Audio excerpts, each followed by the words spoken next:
Hoje vamos então falar sobre um conceito extremamente importante e que está em plena mudança.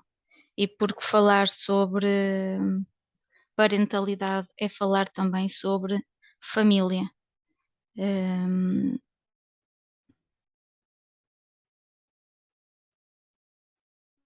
Como tal, nós vamos abordar papéis sociais, vamos abordar os estereótipos, dar algumas informações sobre a Estratégia Nacional para a Igualdade e a Não Discriminação.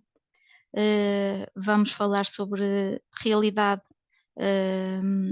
em Portugal e como é que as pessoas conseguem conciliar a vida profissional e o seu papel pessoal e familiar, sempre à luz da legislação da parentalidade. E o que é que poderemos iniciar?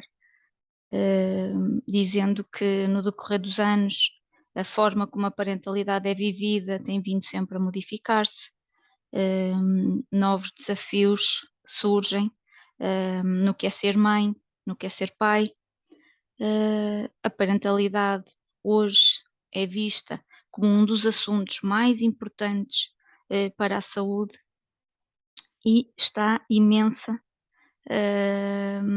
num conjunto de variáveis tremendas, à luz muito da sociedade.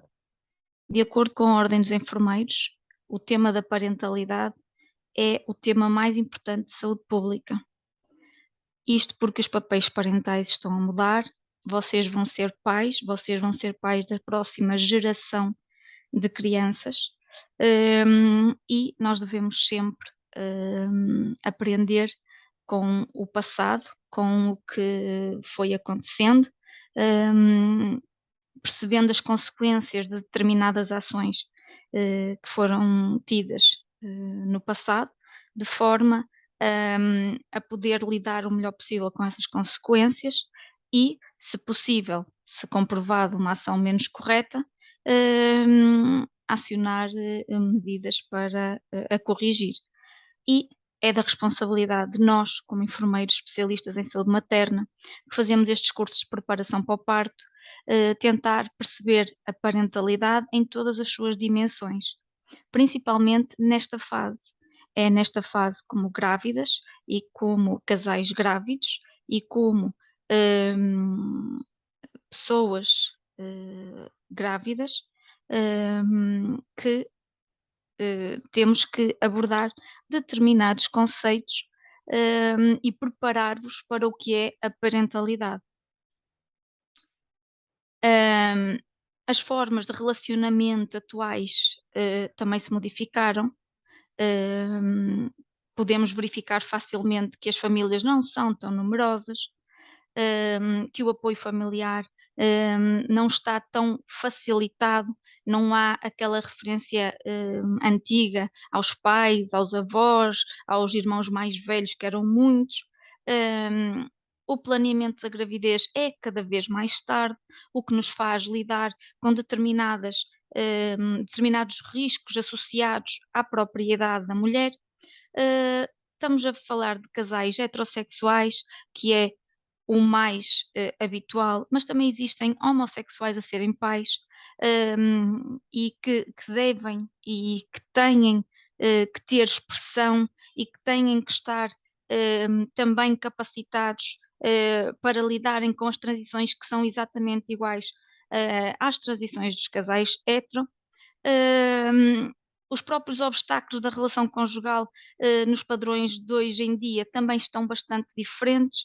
Um, as inseguranças nos cuidados dos filhos, também pela vida mais solitária e famílias menos numerosas, também é muito importante e por isso é que esta capacitação, este empoderamento de vocês como pais é extremamente importante, principalmente para pais que são pais pela primeira vez, que é a maioria de vocês desse lado. Pelo que estes cursos servem de oportunidade para colmatar, na medida do possível, essas transformações que acarretam consequências e acarretam fenómenos novos. Nenhuma das ações que nós façamos hoje será inócua de riscos. Podem haver consequências mais positivas ou menos positivas, mas serão sempre consequências. E seja qual for a ação que nós tivermos hoje, da mesma maneira que os nossos pais tiveram para connosco e os nossos avós tiveram com os nossos pais, todas essas ações são sempre na melhor intenção possível de como pais. E eu costumo dizer e repetir: os pais nunca erram. Podem ter determinados comportamentos que o tempo se verifique com o tempo que estejam menos corretos, mas ele nunca erra, porque a intenção de um pai ou de uma mãe é sempre o melhor do filho. À semelhança de todo o mundo, Portugal também tem vindo a implementar um conjunto de medidas que visam construir medidas efetivas para esta prática mais inclusiva e não tão discriminatória. E um documento muito importante e bastante interessante, que eu não vou esmiuçar, mas faz parte também das orientações da DGS para o curso de preparação para o parto e parentalidade, falarmos sobre essa, que é a Estratégia Nacional para a Igualdade e a Não Discriminação. Com certeza que vocês, pessoas da sociedade, já se aperceberam de várias medidas que têm sido implementadas de modo a minimizar esta discriminação. Então, este plano assenta em 3 planos de ação em matéria de não discriminação, em razão do sexo, da igualdade entre mulheres e homens, e vem aquelas questões das mulheres ganharem menos dinheiro que os homens, determinadas ações, determinadas profissões em que as mulheres são muito preteridas, e outros exemplos que poderiam ser dados. Outra ação do plano é a prevenção do combate a todas as formas de violência contra mulheres, violência de género e violência doméstica, ou seja, fala-se muito da questão das mulheres serem assassinadas, de serem o sexo mais frágil, e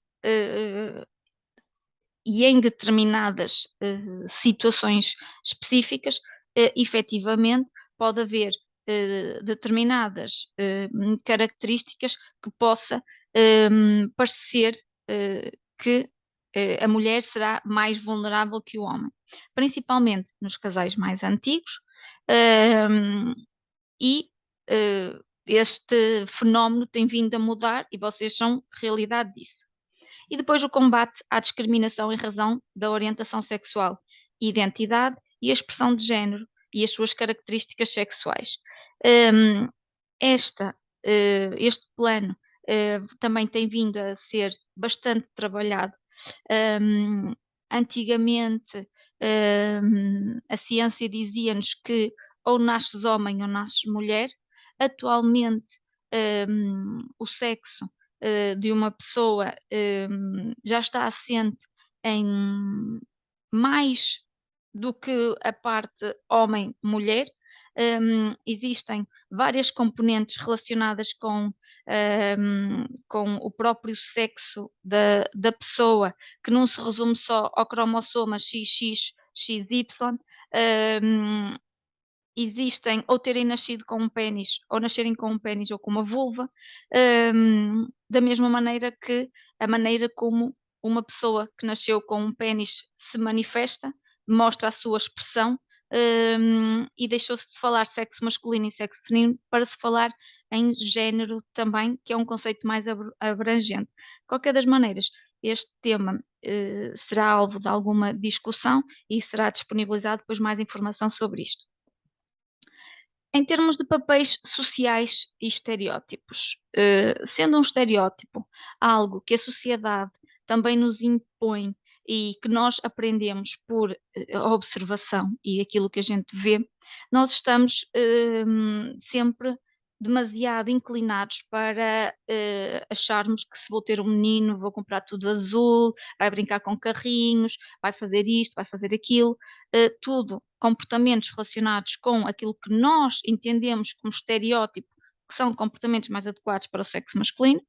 E se for uma menina, o cor-de-rosa, os ganchinhos, usar saia, e por aí adiante, que são tudo hum, situações ou características relacionadas com o sexo feminino, que na nossa cabeça hum, assim se adequa.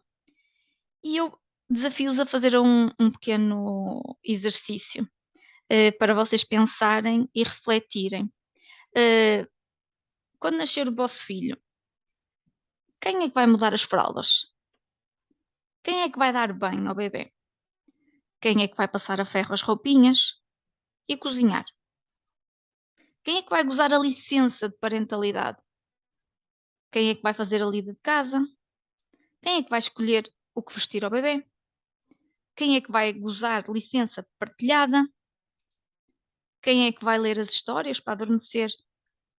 Quem é que vai fazer os trabalhos de casa com o filho, quando ele crescer mais um bocadinho? Quem é que vai andar de bicicleta, acompanhar nas atividades extracurriculares? Quem é que vai alimentar a criança? Quem é que irá trabalhar? Isto é apenas eh, um pequeno exercício para que vocês reflitam se enquadram mais em determinadas tarefas ou menos, sejam homem ou mulher, ou o pai, ou a mãe e a mãe. Num estudo realizado em 2019, no qual estudaram vários padrões de divisão sexual do trabalho, analisaram a média de horas que homens e mulheres de 18 países europeus dispendiam em três eixos: na atividade profissional, ou seja, quantas horas trabalhava o homem, quantas horas trabalhava a mulher para trazer dinheiro para casa, quantas horas gastava o homem e a mulher nos cuidados a crianças e outros familiares doentes ou dependentes na família, e quantas horas de tarefas domésticas, lavar, passar, cozinhar, varrer a casa, limpar o pó e por aí adiante, passavam os homens e as mulheres. E o estudo revelou que, em termos do trabalho remunerado, em média, os homens trabalham mais 13 horas, ponto 9, semanais que as mulheres. Sendo que em Portugal é um dos países em que se verifica a menor assimetria entre os sexos, ou seja, os homens trabalham mais 5 horas e 5,3 horas. Relativamente a prestar cuidados familiares ou cuidados em casa às crianças, as mulheres gastam em média mais 14 horas e meia, isto a nível europeu, sendo Portugal novamente o país europeu com menor assimetria entre os eixos, ou seja, ehm, as mulheres gastam apenas mais 2 horas,4. E estes dados destas duas variáveis mostram que Portugal, ao contrário de em muitos outros indicadores estarem abaixo da Europa, nestes até estamos bastante bem. E que o trabalho e a estratégia nacional para a não discriminação tem vindo a ser um sucesso. Relativamente às tarefas domésticas, na Europa, as mulheres despendem mais 9,3 horas em tarefas domésticas que os homens, e Portugal, neste caso, tem um valor semelhante, 8,9 horas, o que significa que, apesar de os homens se envolverem mais nas variáveis anteriores com cuidados, nós somos as fadinhas do lar, nós é que aspiramos, limpamos, varremos, cozinhamos e fazemos o resto das coisas. Este é o quadro de fonte onde fui buscar estas informações que achei interessante partilhar com vocês e mostrar que Portugal está no bom caminho. Portugal insere-se no grupo de países com baixa desigualdade de género e um elevado compromisso com o trabalho remunerado. As mulheres dedicam mais tempo ao trabalho remunerado e menos tempo aos cuidados que a generalidade das suas congêneres europeias. E, por fim, os homens dedicam um tempo significativo aos cuidados com os vossos bebés e com outras pessoas dependentes. Portanto, Portugal é um país que identifica e combina atitudes de género tradicionais com práticas mais igualitárias no que se verifica, quando comparados, aliás, com outros países europeus. Um, e isto é interessante pensar, e nós portugueses somos pessoas bastante resilientes e com uma capacidade de adaptação tremenda, que só há relativamente pouco tempo é que se começaram a incluir os homens de forma sistemática nas discussões sobre políticas de igualdade de género. E este foco tem-se tornado cada vez mais evidente nas políticas nacionais, que é o uso das licenças parentais e que tem impacto bastante intenso na vida tanto dos homens como das mulheres.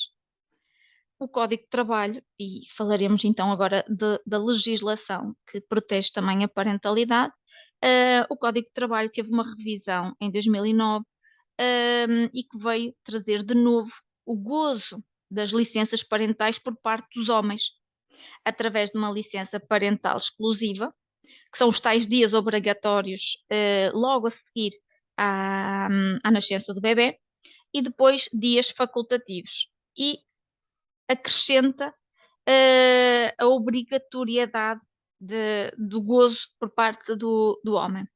E além de acrescentar a possibilidade da partilha da licença com a mãe. Estas mudanças produzidas e com os respectivos subsídios associados permitiram, assim, um progresso substantivo no que respeita ao exercício da paternidade nos últimos tempos de vida das crianças nascidas desta data até agora, estimulando partilha de tarefas, do cuidar e fortalecendo laços desejáveis de vinculação entre e filhos. O que é que esta lei trouxe de mais inovador? É que a licença inicial partilhada trouxe introduziu uma bonificação de mais um mês de licença bem paga, que será dos 5 meses pagas a 100% ou 6 meses pagos a 83%, aos casais trabalhadores que optassem por essa mesma partilha. Então, até 2009, era a mulher que quase exclusivamente beneficiava desta licença de maternidade. E a partir daí passou a ser possível o casal trabalhador dividir entre si a licença parental inicial, desde que o pai gozasse pelo menos um mês desta licença. É de salientar que o usufruto da licença parental inicial partilhada pressupõe o regresso da mãe ao trabalho quando o pai fica em casa com a licença. Como consequência desta bonificação, veio convidar o pai a participar de forma mais autónoma nos cuidados ao bebê desde os primeiros meses de vida. E o que é que estes dados nos mostram? Estes dados são o número de nascimentos em Portugal e o número de pessoas, de casais que têm licença partilhada e licenças, a licença parental exclusiva do pai, os dias obrigatórios e os dias facultativos e a partilha parental inicial com o bónus. E então, nestes dados, o que é que se verificam? Verificamos que, na primeira linha, a taxa de natalidade, ou seja, os NADVID, as pessoas que nascem, desde a lei que foi introduzida em 2009, que a taxa de natalidade desceu, portanto, nunca esteve tão alta desde 2009, e ela tem vindo a descer até 2013 e manteve-se com ligeiro aumento de 2013 até 2018. Verificamos que a licença parental inicial em 2009 acompanhou os nascimentos, sendo que houve um aumento até 2011, quando comparada com o descer da taxa de natalidade, ou seja, nasceram menos crianças, mas mais pais dessas crianças gozaram a licença parental inicial. Depois, esse gozo acompanhou mais ou menos a taxa de natalidade e tem vindo a acompanhar até agora. Hum, a partir do momento em que ela se tornou obrigatória, esta licença inicial, e os dias obrigatórios seguem linhas muito semelhantes, e os dias facultativos também têm vindo a sofrer esse ajuste com a linha superior, hum, sendo que hum, em termos de em determinados anos, mais pais gozam estas horas facultativas. Em termos da licença partilhada, tem-se verificado desde o início desde 2010 até 2018, um aumento sempre da oportunidade do gozo desta licença parental inicial. Dados mais concretos, em 2020, apenas 11% dos pais gozavam então a licença por paternidade. No ano seguinte, o valor já tinha duplicado. Em 2005, um ano depois da licença se tornar obrigatória, correspondia a 39% dos nascimentos. Em 2010, um ano depois de passar de 5 dias para 10 dias úteis obrigatórios, representava 62% de aumento e em 2015 já era nos 71%. Portanto, existe ainda um longo caminho a percorrer no sentido da igualdade entre homens e mulheres, em particular naquilo que se refere ao exercício da parentalidade, mas ao longo dos tempos percebeu-se a importância da integração e do cuidado na formação de novos seres. E desta evolução surgiu um conceito de paternidade envolvida e cuidadora. Na Convenção sobre Direitos da Criança adotada na Assembleia Geral das Nações Unidas em novembro de 89 e que já foi ratificada pelo governo português em 90, no artigo 18, enfatiza-se o princípio segundo o qual os pais, leia-se pais e mães, têm uma responsabilidade comum na educação e no desenvolvimento da criança. E, na mesma convenção, responsabiliza o Estado para apoiar estas tarefas. Os Estados partes asseguram a assistência adequada aos pais, leia-se também pais e mães, e representantes legais no exercício da responsabilidade que lhes cabe de educar uma criança. Em 1994, na Conferência Internacional sobre População e Desenvolvimento no Cairo, foi reconhecida a necessidade de se incentivar o exercício da paternidade mais envolvida e cuidadora. Nesta linha, e de uma forma mais abrangente, através da Declaração de Pequim e da plataforma de ação resultante na Quarta Conferência Mundial sobre a Mulher, realizada em 1995, é dado um ênfase à responsabilidade dos homens no domínio da saúde sexual, reprodutiva e do exercício da paternidade, onde os cuidados a prestar às famílias numa perspectiva de igualdade de género. Ou seja, então, a escolha de contraceptivo, muitas de vocês ainda pensam que será uma coisa nossa, só mulheres. Não, os homens devem ter ou podem ter uma opinião e devem ser participativos. Quando nós utilizamos um método contraceptivo para não conceber, não devo ser eu isoladamente a tomar essa decisão, apesar de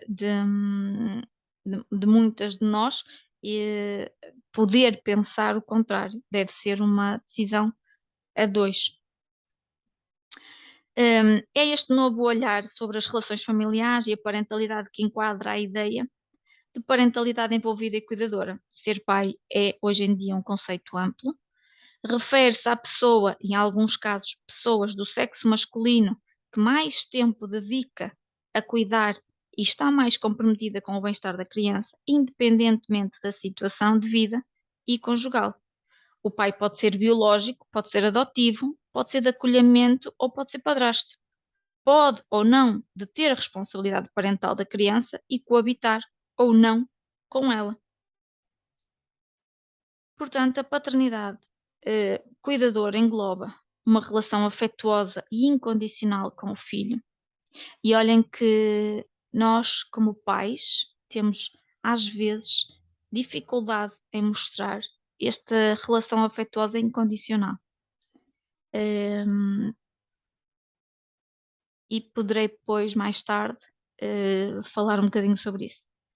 Manter uma ligação que vá muito além do suporte económico, ser participante nas tarefas do cuidar, tais como alimentar, dar o banho, adormecer, vestir, lavá-lo, passear, brincar, ensinar, promover um vínculo carinhoso de mútuo apego e forte proximidade afetiva, compartilhar com as mães tarefas de cuidar, domésticas em geral, também. Estar envolvido em todos os momentos de crescimento e desenvolvimento, principalmente durante a gravidez, o nascimento, a infância e a juventude. Vocês, quando os vossos filhos crescerem, vão também dizer: é uma menina, coisas de menstruação, ou menarca, ou período. Falo com a mãe. Não. O homem, cada vez mais, deve estar atento a isso. Relacionar-se de forma respeitosa, manter um clima de diálogo, bom trato com a mãe e a família. As crianças aprendem pelo que veem. As crianças não aprendem pelo que nós dizemos. Aprendem pelo que nós fazemos. Estimular o seu desenvolvimento contando histórias, estimula a criatividade, cantando, dando músicas a ouvir, participando nas atividades recreativas.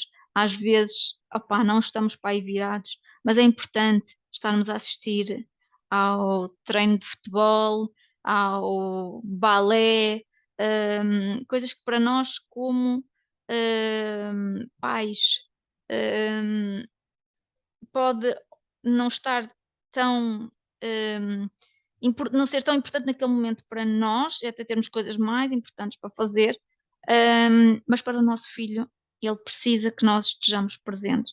E quando nós estamos presentes, e vocês reflitam sobre o facto de chamo o meu marido, André, anda cá. Uma das primeiras respostas é já vou. E eu tenho filhos mais velhos, o que noto é: ó Lara, já vou. Ó filho, já vou. E quando eu comecei a sentir-me do outro lado do muro, a pensar no já vou, eu dei comigo a refletir que a maior parte das vezes, porque eu estou ocupada a fazer outra coisa, é: ó filho, já vou.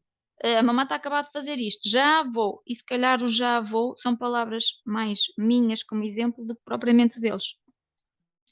Daí que eu digo que tentem demonstrar em vez de dizer. Portanto, pensar que a paternidade envolvida e cuidador tem benefícios incalculáveis é pouco. Estes modelos de referência positivos estão ligados a vinculações familiares mais gratificantes, mais igualitárias e com menor risco de violência interpessoal, normalmente nas relações de intimidade e no próprio exercício da parentalidade. Por exemplo, quando as crianças usufruem de modelos de apoio e afeto paterno, têm uma maior probabilidade de serem mais seguras de si e mais sociáveis, têm maior probabilidade de lidarem mais facilmente com os problemas e têm uma menor probabilidade de serem vítimas de violência. Além disso, estão mais abertas a questionarem os papéis de género tradicionais, fortemente associados a desigualdades entre homens e mulheres, criando as condições necessárias para quebrar a transmissão intergeracional da violência interpessoal.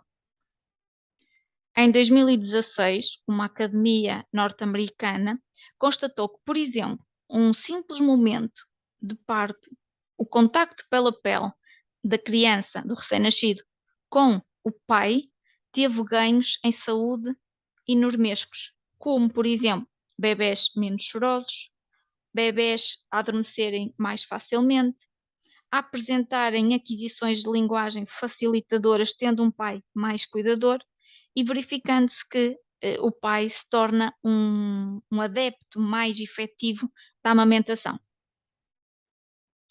Em relação às mães, o facto dos pais terem este tipo de comportamento vivenciam também uma relação mais igualitária, sentem maior suporte emocional, melhora a qualidade de vida e, necessariamente, se as mulheres estão bem, os homens estão bem ou melhor. Eh, Aos homens, a paternidade cuidadora permite-lhes estabelecer vínculos mais fortes com os filhos, e uma melhor saúde física e mental. A longo prazo, os benefícios também são alguns. Em termos do desenvolvimento social, emocional, cognitivo e comportamental das crianças, é aumentado quando os pais e outros cuidadores do sexo masculino estão envolvidos. Por exemplo, a interação lúdica entre pais e filhas e filhos está relacionada com habilidades sociais e emocionais positivas, tais como a autorregulação e a empatia com colegas e outros.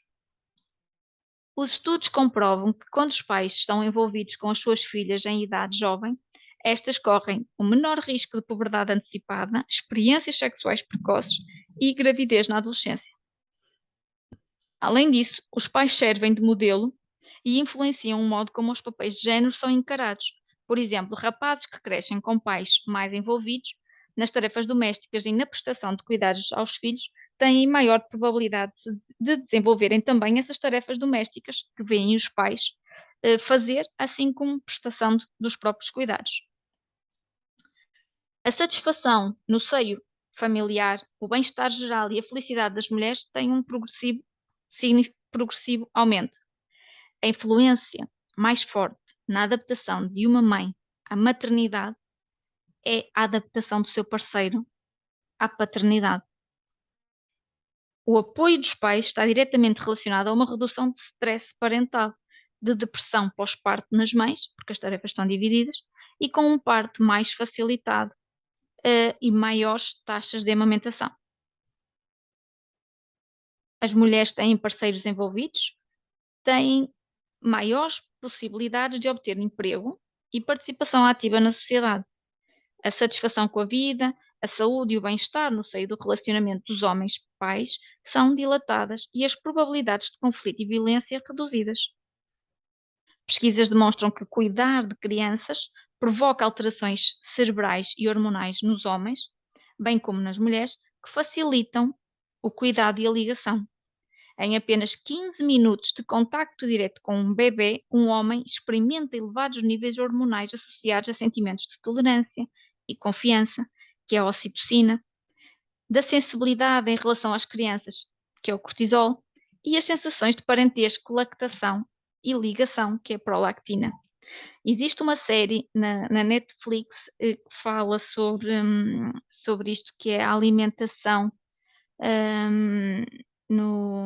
Acho que a série se chama Corpo Humano e que tem um episódio que fala sobre isto e que mostra que casais gays, homens, que tiveram um filho por barriga de aluguer, e que coabitaram com o bebê desde o primeiro dia de nascimento,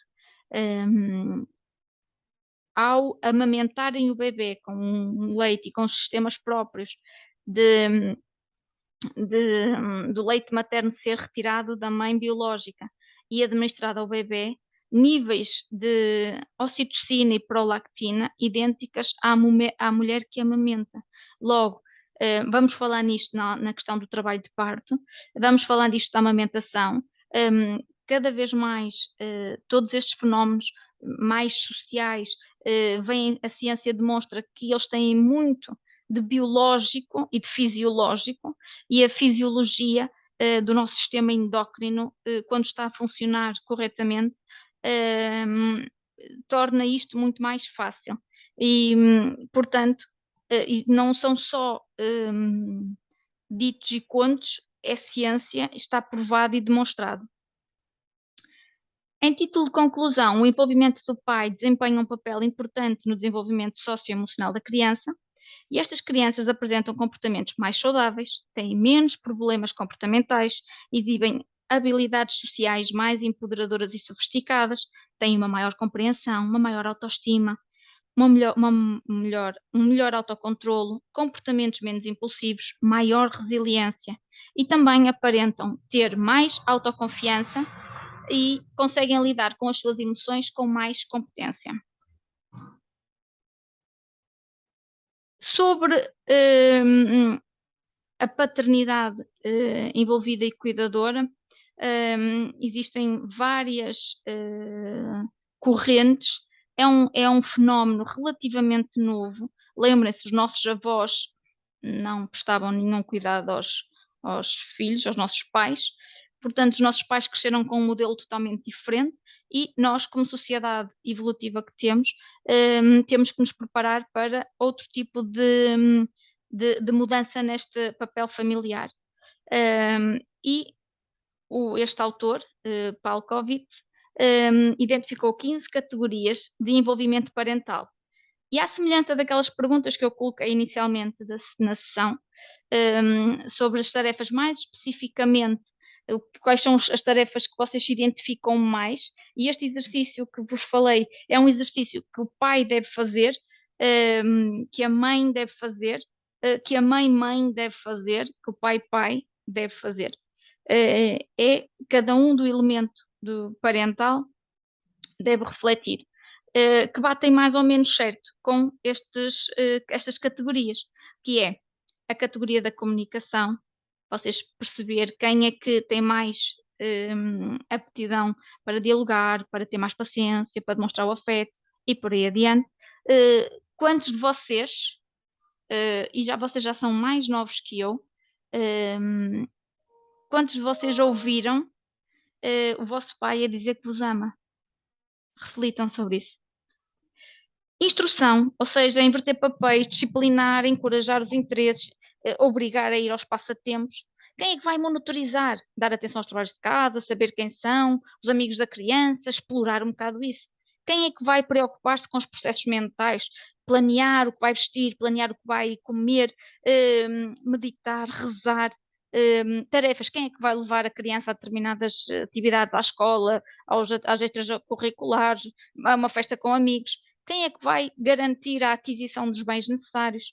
Quem é que vai prestar os cuidados, dar o banho, alimentar, cuidar da criança doente? Quem é que vocês ficam em casa de baixa quando o vosso filho estiver doente?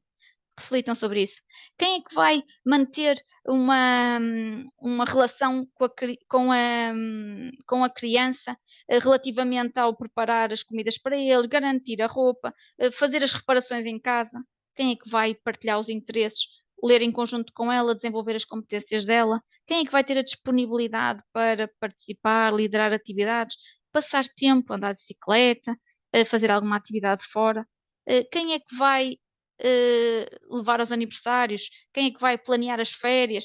Quem é que vai fazer as poupanças para o futuro? Quem é que vai às compras, brinca em conjunto? Quem é que, como é que vocês vão dividir os trabalhos em equipa? Quem é que vai garantir os materiais, que não haja falta de dinheiro para viverem, comprar a casa, comida, ir ao médico ou comprar os medicamentos na farmácia?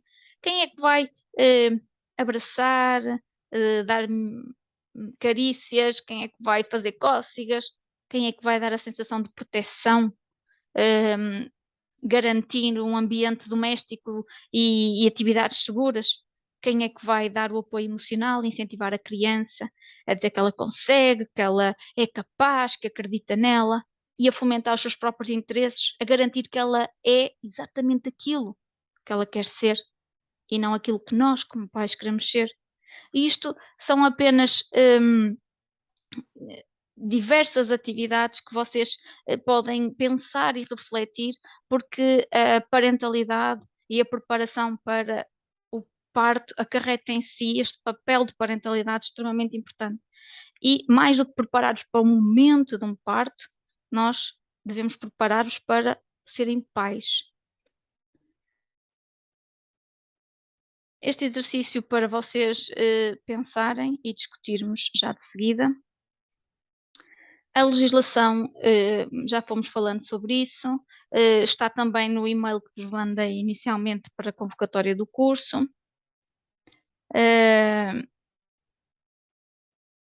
Sobre as licenças, a duração da licença parental inicial é de 120 dias, pagas a 100%, ou 150 dias, pagas a 83%, se for só a mãe a gozar. Se for a licença parental exclusiva, hum, se for partilhada, é diferente. E a licença parental inicial exclusiva do pai é de 20 dias úteis obrigatórios e 5 dias úteis facultativos, pagos a 100%. No caso da licença ser partilhada, a mãe tem, nos 150 dias que aqui estão, não é pago 80, mas sim 83, e o pai goza o mês seguinte, até aos 180 dias, paga também a 100%. A legislação está então no e-mail e podem consultar. Obrigada.